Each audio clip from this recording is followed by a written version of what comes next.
बच्चा पैदा होता है तो उसके माँ बाप, कुटुंब, समुदाय और समाज सबकी बहुत सारी आशाएं उसके साथ जुड़ जाती हैं।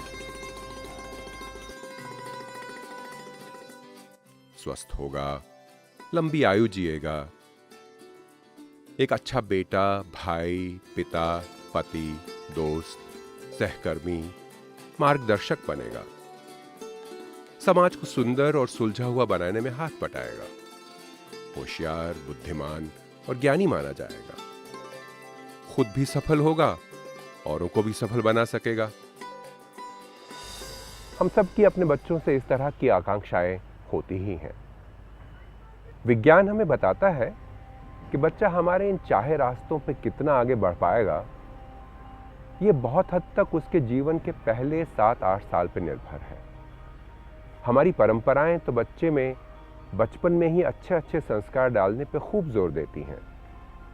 अब विज्ञान भी ये कहने लगा है कि जिस बच्चे को 6 मास की उम्र में बहुत सारा दुलार, प्यार भरा स्पर्श और सुरक्षा का आभास नहीं मिलता, वो 25 साल की उम्र में किसी को प्यार देने में कठिनाई महसूस करता है। जिसे 2 साल की उम्र में और बच्चों के साथ मिलने खेलने का अवसर नहीं मिलता, उसे 40 साल की उम्र में औरों के साथ मिलकर काम करने में मुश्किल होती है। जिस बच्चे को 6-7 साल की उम्र में नई नई चीजों के बारे में सोचने, चुनौतियां स्वीकारने और मुश्किल गुत्थियां सुलझाने की आदत न पड़ी हो, उसके लिए बड़ा होकर भी ऐसे काम ठीक से करना एक बड़ी मुश्किल बन जाता है।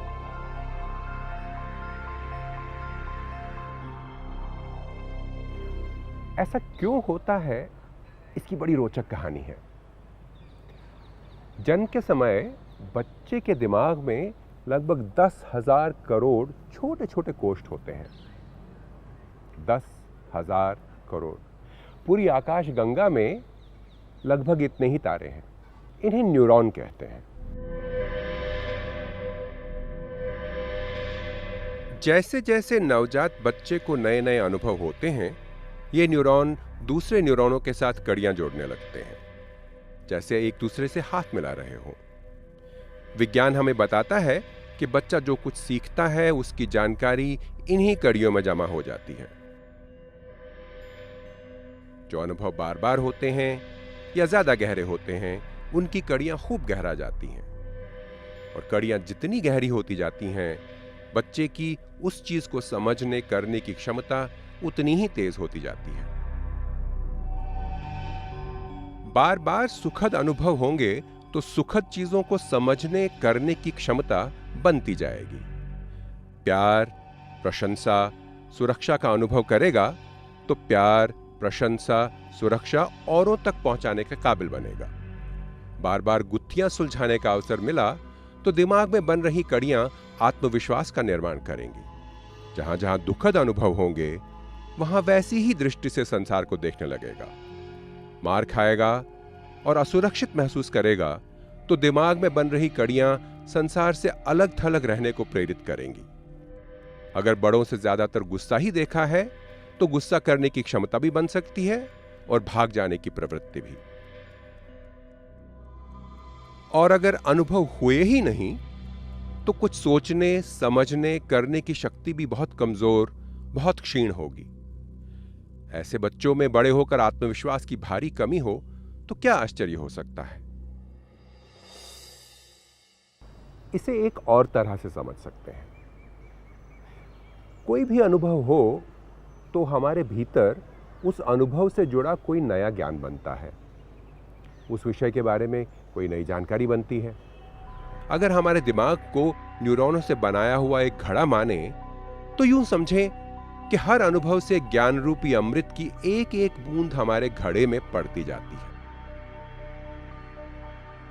जैसे जैसे घड़ा भरता जाता है, हमारे ज्ञान का भंडार और विकसित होता है। हमारे पास संसार की गुत्थियों को सुलझाने की, सोचने समझने की, कुछ कर दिखाने की शक्तियों को बढ़ावा मिलता है। और ये बात हम सब पे लागू होती है। छोटा बड़ा, अमीर गरीब, आदमी औरत, सबके ज्ञान में नए नए अनुभवों से थोड़ी थोड़ी वृद्धि होती ही रहती है। पर 6-7 साल के बच्चों के साथ एक और अनोखी बात होती है। अनुभवों से उनके घड़े में भी वैसे ही ज्ञान की बूंदें पड़ती हैं। फर्क यह है कि उनका घड़ा बहुत लचीला होता है। ज्ञान की बूंदें पड़ने से घड़ा भरता तो है ही, बड़ा भी होता जाता है। जितनी आयु कम है उतना ही घड़ा लचीला है।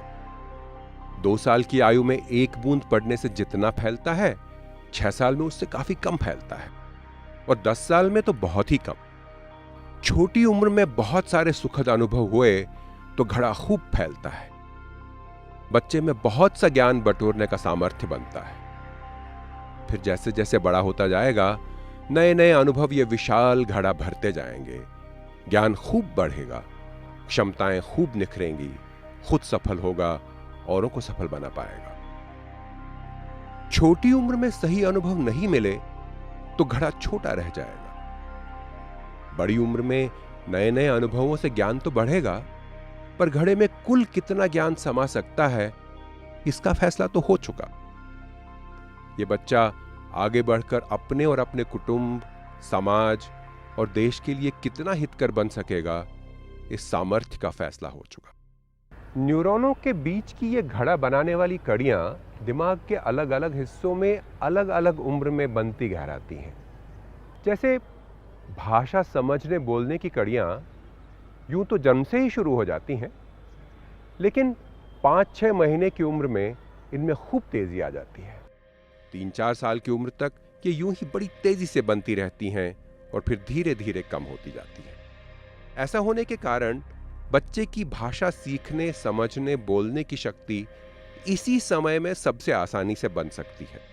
बाद में नहीं होगा ऐसा नहीं है, पर पहले से काफी ज्यादा परिश्रम की जरूरत पड़ेगी, और इसलिए जिन बच्चों को इस उम्र में भाषा के अनुभव मिलेंगे, उनका भाषा विकास औरों के मुकाबले में काफी अच्छा होगा।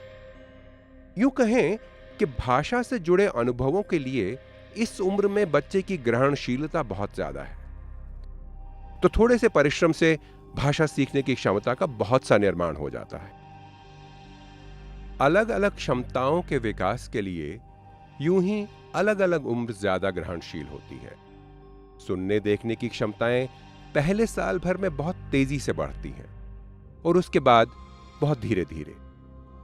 इस उम्र में बच्चे को इन क्षमताओं को बढ़ाने के पर्याप्त अनुभव न मिले तो बड़े होकर काफी कमियां रह जाएंगी।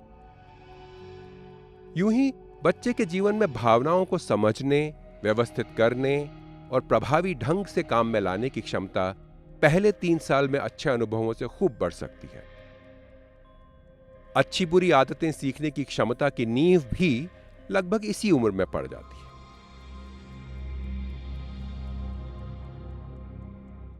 इन क्षमताओं के मुकाबले दूसरे लोगों से रिश्ते बनाने की क्षमता का निर्माण थोड़ी देर से शुरू होता है। 2-2.5 साल की उम्र से 6-7 साल की उम्र तक जिन बच्चों को और बच्चों और बड़ों का प्यार भरा सहवास मिलता है, उनकी रिश्ते बनाने की, औरों से मिलकर काम करने की, लोगों को मार्गदर्शन देने की क्षमताओं की नींव खूब मजबूत होती है। बुद्धि के इस्तेमाल से बच्चा संसार के बारे में सोचता है, अलग अलग धारणाएं बनाता है, मुश्किलों को सुलझाने के गुर ढूंढता है। इन क्षमताओं की नींव 3 से 7-8 साल तक बनती है। इस उम्र में इन क्षमताओं के विकास के अनुभव मिले तो खूब ग्रहणशील होगा, खूब बुद्धि का विकास होगा, खूब आगे जाकर नई नई चीजें सीख पाएगा। इन सब क्षमताओं के विकास की इन प्रक्रियाओं को एक साथ देखें तो यह साफ हो जाता है कि अलग अलग क्षमताएं बनने की भले अलग अलग समय सारणी हो, पर हर उम्र में कई सारी क्षमताओं का विकास होता रहता है। इसलिए यह जरूरी है कि बच्चों को मिलने वाले अनुभव अनेक तरह के विकासों में हाथ बटाते रहें। बच्चों के पूर्ण विकास के लिए उनके आसपास की दुनिया ही काफी है। इसके लिए बहुत से पैसों, किसी खास भवन, किसी विशेष तरह के खिलौनों की जरूरत नहीं पड़ती। घर, आंगनवाड़ी के आसपास आसानी से मिलने वाले अनुभव उनके लिए खूब सिखाने का काम करते हैं। बच्चे अपने आसपास की चीजों को खिलौनों का रूप देते हैं, आसपास के बच्चों से, आसपास के बड़ों से प्यार से मिलते जुलते, खेलते कूदते हैं, अपनी राह में आई अड़चनों को दूर करते हैं, झगड़े निपटाते हैं। तो खूब विकास होता है। छोटी उम्र में बच्चों की ग्रहणशीलता पर आज ये चर्चा की, तो आशा है कि आप उनके विकास की प्रक्रिया को और अच्छी तरह समझकर उसे खूब बढ़ावा देंगे। आपका मार्ग खूब प्रशस्त हो।